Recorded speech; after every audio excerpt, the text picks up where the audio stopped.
Clever Harvey Lee. He must have phoned ahead and alerted these cops. Now he not only could keep the 300, but he'd also get his car back.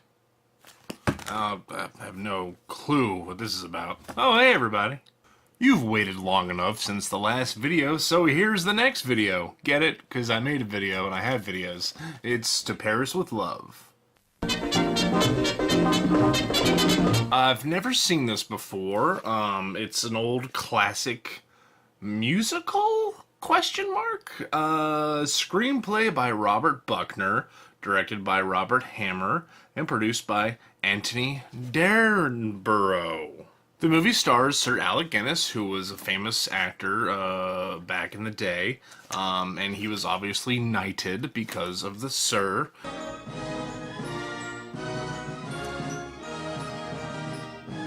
Arise, Sir Lancelot.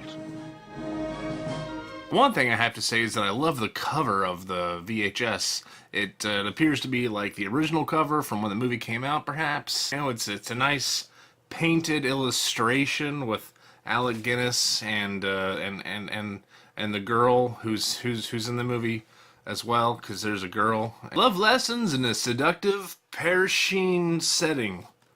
Parisine.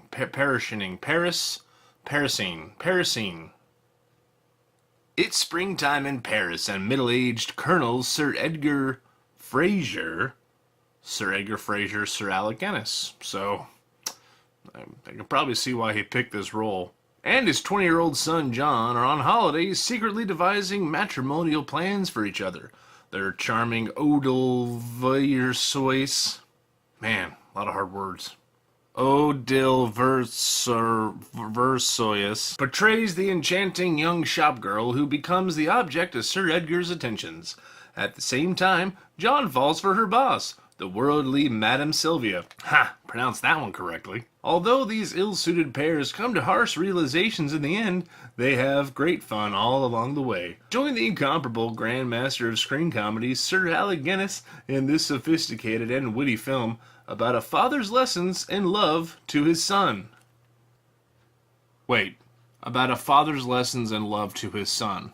Released by Vid America, this came out in 1985, and the movie came out in old-timey days, so this might have been one of the first transfers to VHS. In color, 75 minutes. And just so the future people don't mix these up with their DVDs, it is clearly marked a VHS, so make sure to separate it from your other collection. So on to our next adventure. It's Memoirs of an Invisible Man. It all started on a Tuesday in March. This, of course, stars Chevy Chase and Daryl Hannah. Chevy Chase, of course, was still in his vacation lampoon days, and he chose to do a movie where he plays more of a straight role, a serious role. And this was a great find because I haven't actually ever seen this on DVD. I don't know if it is. I could probably look it up, but I'm not. And of course, Daryl Hannah, obviously after her years, especially after her Splash days with Tom Hanks.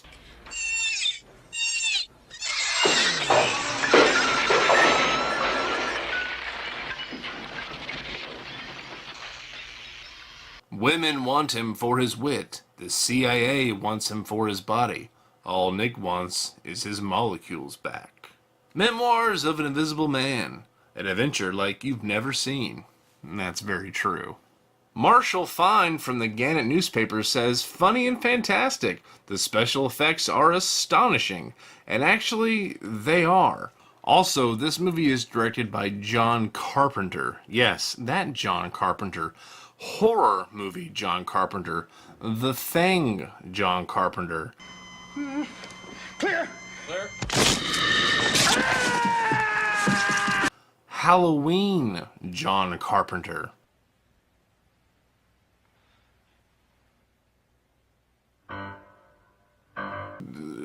when you think about Invisible Man movies, another one like this wouldn't be attempted about a decade later with the movie Hollow Man, starring Kevin Bacon.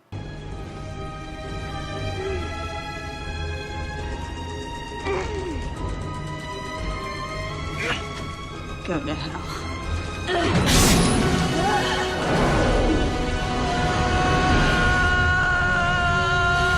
The movie also stars Michael McKean, from Spinal Tap. I do not, for one, think that the problem was that the band was down. I think that the problem may have been that there was a Stonehenge monument on the stage that was in danger of being crushed by a dwarf.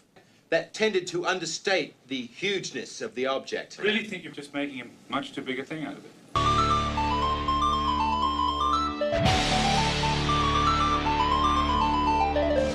And Sam Neill, right before he became really popular with Jurassic Park.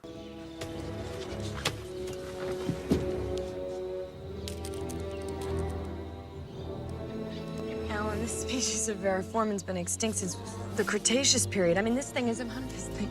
What?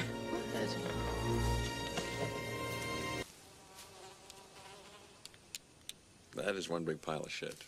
Just a quick nap, and weary stock analyst Nick Holloway is sure he'll emerge good as new. Instead, he wakes up good as gone, vanished, poof, then air. A nuclear accident has transformed Nick into the Invisible Man. The laughs and visual effects are out of sight when Chevy Chase headlines Memoirs of an Invisible Man. As Nick, Chevy finds advantages to being invisible. It makes it easier to spy on agents, particularly Sam Neill as his chief adversary. He can romance a lovely documentary filmmaker, Daryl Hannah, in a way she's never seen before. And if he decides to become a bank robber, he'll be the world's best. But first things first, Nick wants his molecules back. John Carpenter, Halloween, Starman, directs, and the Dreamweavers at Industrial Light and Magic conjure up eye-opening effects as Nick embarks on his manic quest. Seeing is believing, and enjoying. This is a great find. Like I said, I've never found it on DVD, and the box is in, perfect condition.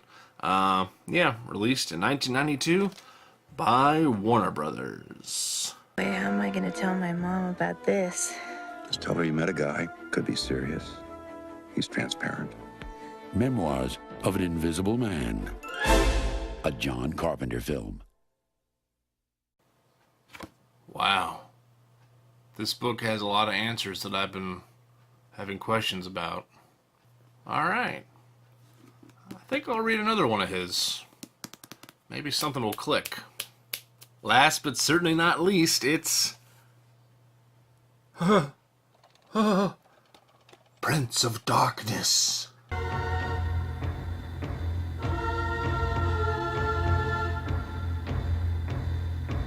Prince of Darkness is a John Carpenter movie. Yes, that John Carpenter.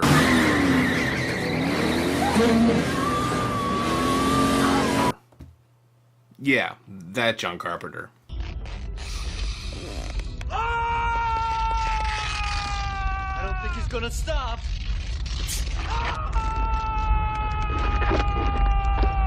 Come on!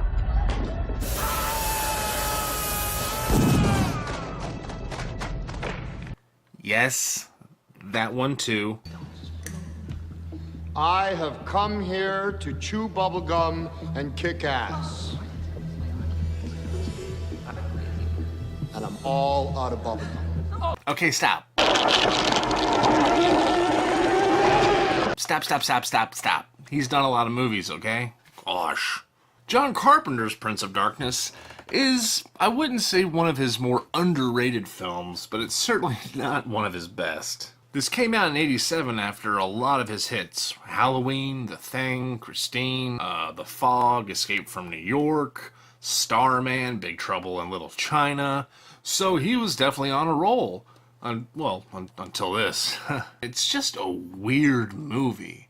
I mean, yeah, it's about the devil-ish, demonic thing that is released into the world, but it kind of feels like it's trying to be more of like a Cronenberg movie, if you've ever seen a David Cronenberg movie. Have you ever heard of insect politics? Neither have I. Master horror movie director John Carpenter conjures up hordes of beetles, ants, worms, zombies, and Satan himself to wage war on mankind in this unspeakably terrifying fright feature. When a group of graduate students and scientists discover an ancient canister containing an evil-looking liquid in an abandoned church, all hell breaks loose. Kids, if you see an evil-looking canister with evil-looking liquid, just don't go near it. Just don't. Shortly after the discovery, the liquid seems to come alive, generating an evil energy that systematically turns members of the group into zombies. Oh, this movie kind of has everything. But even worse, it releases Satan, thus paving the way for the return of his father, the all-powerful anti-Guad. The terror mounts as only 2 members of the group are left to save an innocent world from a devilish fury that has been waiting 7 million years to explode. The movie stars Donald Pleasance, who was also in Halloween, who played Dr. Loomis. In this movie, he plays a priest, and the priest's name is Father Loomis. They're not related, they're not connected in any way. This is not a John Carpenter universe where he's trying to tie together Halloween and The Thing and Christine, and nope, it's just something he did because it's goofy. One notable thing about this movie, and one of the reasons why it's kind of a cult favorite amongst people, is because it has a cameo by Alice Cooper. Okay. Well, we gotta get going. No. Stick around. Hang out with us. Cool. Yeah, we'll stay and hang around with us. With Alice Cooper. We're not worthy! We're not worthy! We're not worthy! And the reason for that is because Alice Cooper's manager produced the movie. And Alice Cooper wanted to come to set one day to see some filming because he was a fan. And Carpenter liked him so much, because I guess he just looks creepy, that he gave him a bit part. So that's why he's in here. 1 hour, 42 minutes, rated R.